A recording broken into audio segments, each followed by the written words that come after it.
Conseil numéro 1. Le mindset du vendeur en porte-à-porte et des marketeurs qui réussissent. Beaucoup me demandent ce qui différencie ceux qui ont du succès de ceux qui n'en ont pas. Ma réponse est très simple. Tout est dans votre état d'esprit. Après ma première expérience de vente exécutée avec un grand succès, j'ai compris quels traits de caractère étaient primordiaux pour être un top vendeur. En effet, pendant ma carrière depuis 40 ans, j'ai rencontré des personnes qui foncent sur toutes sortes de formations. Elles pensent toujours qu'il leur manque une technique, une formule, un certificat ou un diplôme. Elles croient qu'il leur faut certaines techniques afin d'avoir la légitimité pour réussir. Or, c'est faux. Réussir, c'est avant tout une question de mindset. La preuve, c'est que j'ai arrêté les études à 14 ans. Ma réussite est donc peu corrélative à ma scolarité, mais ancrée dans le mindset, la pratique et l'amélioration de mes actions. Un bon état d'esprit est une fonction solide indispensable à votre réussite. Sans cela, vous construisez votre royaume sur le sable et tôt ou tard, il est condamné à s'effondrer. C'est pour cette raison que je place le mindset au début de ce livre, car votre entreprise est votre projection, et vous partirez du bon pied en travaillant sur vous, en vous servant en premier. Durant ma carrière, j'ai connu 3 types de personnes. Les premières passent à l'action, les secondes observent les autres, et les dernières ne savent pas ce qui se passe. Quel type de personne êtes-vous? Le mindset du top vendeur en porte-à-porte. Le mindset d'un bon vendeur, c'est de se dire le matin au réveil « je peux, je veux, je dois » et se visualiser en situation de réussite. Il met tous les moyens en action, tous les atouts de son côté et se concentre sur sa vision. Le top vendeur vit dans le présent. Il comprend qu'il va pouvoir changer sa vie et il va s'évertuer à atteindre ses objectifs. Il voit les opportunités dans toutes les difficultés. Il va vraiment essayer de mettre son mindset sur l'opportunité et non pas sur la difficulté. Évidemment, tout fluctue dans la vie et il y a toujours des hauts et des bas. C'est ce que l'on appelle l'effet accordéon, accompagné de la montée et de la descente. La vente est en réalité très psychologique et cela se construit en premier lieu chez le vendeur. Il faut garder le moral et donc son énergie positive. Lorsque le mindset ne suit pas, on voit le mal chez autrui. Dans le cas contraire, lorsque le moral suit, on voit le bien chez autrui. Le monde complète parfaitement notre mindset. Après 40 ans d'expérience, j'ai compris qu'il est important de se développer spirituellement afin de développer un sens inné de l'observation et du respect de l'autre. Cela n'a rien de religieux, car la religion sert à l'encadrement. La spiritualité, c'est apprendre à nous connaître, élever notre âme, élargir notre vision sur la vie, être en empathie avec notre entourage. Cela nous permet d'entrer en contact avec les gens, de mieux les connaître, mieux cerner leurs besoins et en conséquence, créer des expériences de vente plus personnelles, efficaces et durables. Pour devenir top vendeur de votre société, vous devez devenir rare et différent. Vous devez être porté vers l'action et pas vers la réaction. Agir pour ne pas avoir à réagir, car lorsqu'on réagit, il est déjà trop tard. L'action est un puissant levier qui permet aux top vendeurs de prendre de l'avance. Devenir top vendeur crée toujours des animosités, des jalousies et des attaques frontales ou anonymes. Donc si vous avez des haters, d'un point de vue positif, cela veut dire que vous avez un certain succès. Bien entendu, on ne cherche pas à offenser les autres, mais un top vendeur est dans la compétition. Évidemment, cela ne peut pas plaire à tout le monde. Devenez rare. Qu'est-ce qui différencie les top vendeurs des hyper top vendeurs? Les hyper top hommes d'affaires, les milliardaires ne créent pas de jalousie. Au contraire, ils créent de l'envie. Les vendeurs moyens créent de la jalousie car ils se trouvent dans les océans rouges, confrontés aux compétitions intensives. Effectivement, il y a beaucoup plus de vendeurs moyens que de milliardaires. Pourquoi? Parce que les vendeurs moyens ont les mêmes cibles et la concurrence est intense. Rester avec des personnes moyennes, cela vous conduit à rester dans la moyenne. Les top vendeurs côtoient toujours les top vendeurs dans les séminaires, les formations, la création de réseaux, alors que les vendeurs moyens ne prennent aucun risque et deviennent des stars des vendeurs moyens, ce qui est en réalité un plafond de verre qui les empêche d'aller plus haut et plus loin. Le meilleur moyen de dépasser ce plafond de verre n'est autre que de se former et de s'entourer de partenaires au top. Si vous voulez atteindre le prochain niveau tout en faisant la même chose, croyez-moi, vous risquez de passer des années sans pouvoir atteindre vos objectifs. Car si vous pouviez le faire sans changer quoi que ce soit, vous l'auriez déjà fait. Persévérez et ayez la foi. Personne n'a dit que le chemin du succès est facile. Malgré vos bonnes intentions et votre travail acharné, vous échouerez parfois.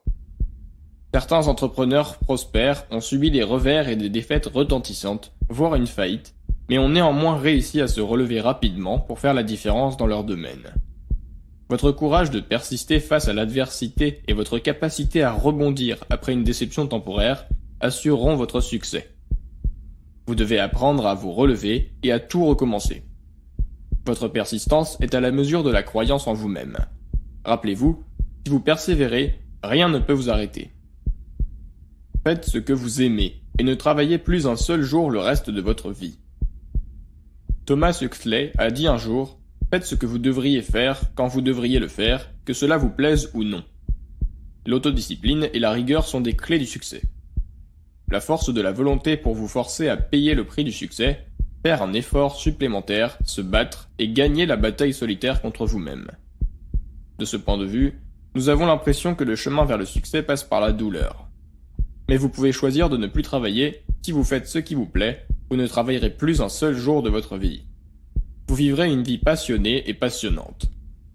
Lorsque certains entrepreneurs racontent qu'ils travaillent 16 heures par jour, ils racontent en réalité un mode de vie animé par la passion. Ils vivent dans le flow, cet état de grâce lorsque vous êtes complètement plongé dans votre activité. La beauté du flow est liée à cet état maximal de concentration, de plein engagement et de satisfaction dans son accomplissement. C'est tout à fait différent que de se forcer pour faire un travail et de le vivre comme une obligation. Comment savoir si vous êtes doué de quelque chose? Parfois, vous ne vous rendez même pas compte. Je vous donne un exemple de Ling Chi, mon co-auteur et mon élève de coaching. Étant membre d'une organisation non gouvernementale, elle est fréquemment sollicitée pour écrire des articles et traduire toutes sortes de textes, allant d'un simple courrier aux déclarations à annoncer aux sommets internationaux, qu'elle accomplit bénévolement. Elle le fait bien, et reçoit souvent des compliments, mais n'y a jamais pensé d'en faire une carrière. C'était tellement facile d'effectuer ce travail pour elle qu'elle ne pensait même pas se faire payer. Or, même si vous ne connaissez aucune technique, même si vous ne savez pas comment transformer votre passion en business, cela ne vous empêche pas de démarrer par de petits pas et commencer à travailler sur votre projet. Nous sommes tous des créateurs et il faut déjà oser voir grand avant de vivre des choses grandioses. Le mindset est toujours avant les techniques. Le vendeur infructueux. Celui qui ne réussit pas dans la vente présente ses traits de caractère. 1. Service minimum. À l'opposé des vendeurs passionnés par leur travail, il fait le minimum pour gagner sa vie et il n'est guère passionné par le travail. La raison? Manque de vision. Certaines personnes sont désabusées par le travail et pensent que c'est une fatalité.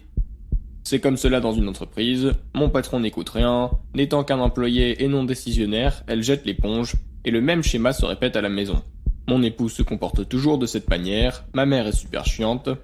En réalité, c'est qu'eux aussi font partie du groupe qu'ils critiquent tant. Nous possédons souvent les traits de caractère des gens critiqués et que nous préférons ignorer. Il s'agit de l'effet miroir.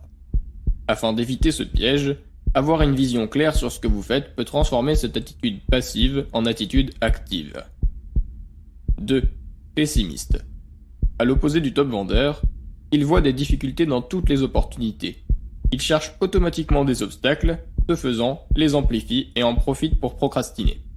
En gros, il broie du noir et il est plutôt négatif. 3. Manque de focus. Il est multitâche, au lieu de se concentrer sur un seul projet et de tout faire pour le mener à bien, il se lance sur de multiples projets simultanément et s'éparpille. Résultat, pas ou peu de résultats, pas de revenus, et il finit par jeter l'éponge. 4. Procrastination.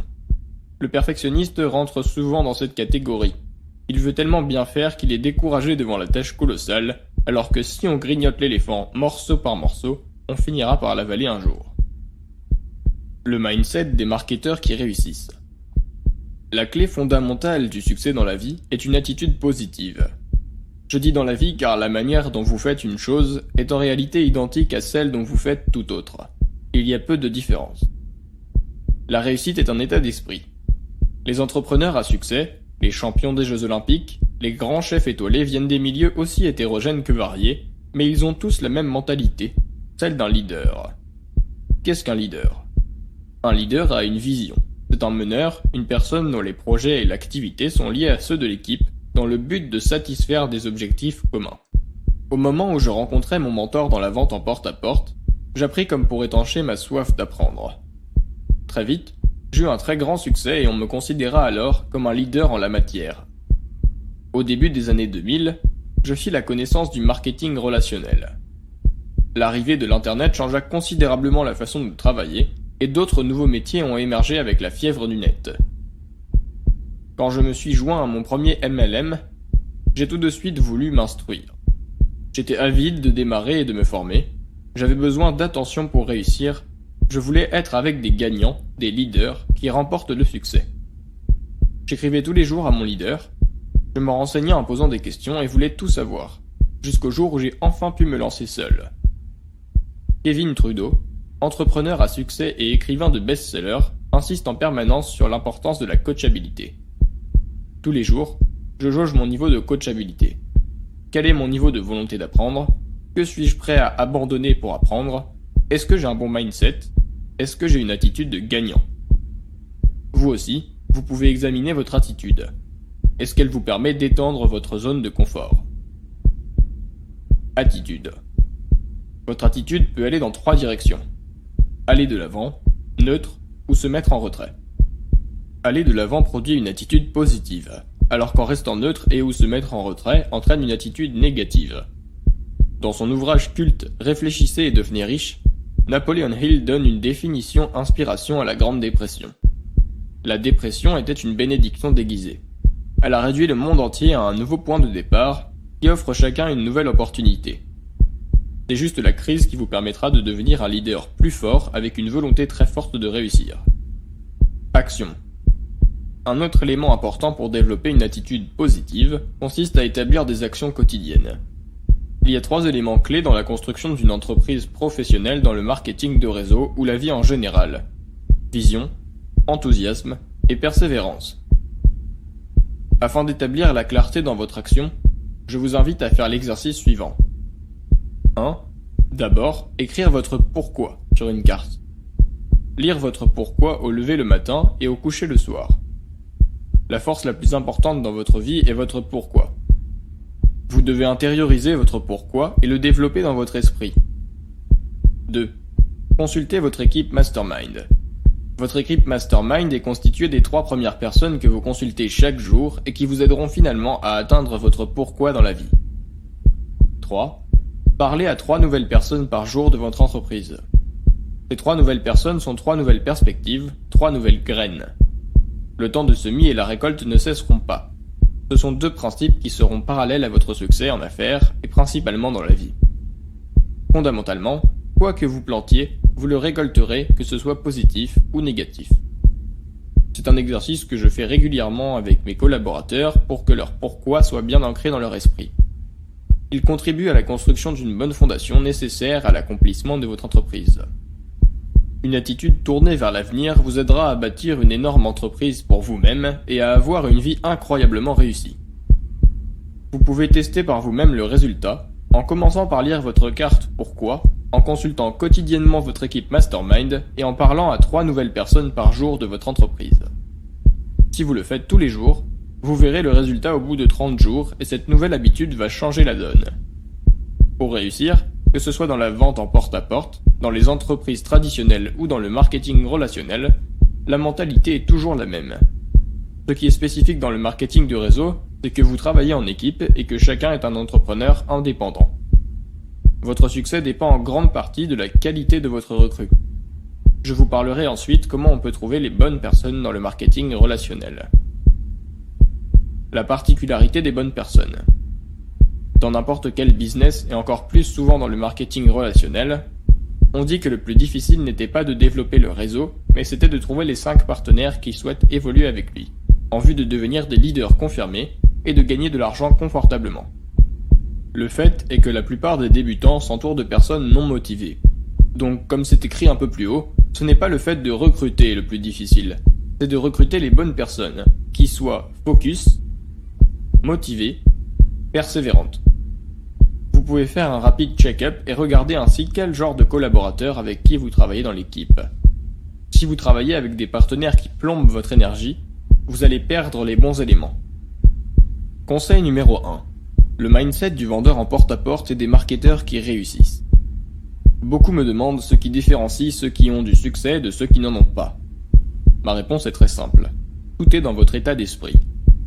Après ma première expérience de vente exécutée avec un grand succès, j'ai compris quels traits de caractère étaient primordiaux pour être un top vendeur. En effet, pendant ma carrière depuis 40 ans, j'ai rencontré des personnes qui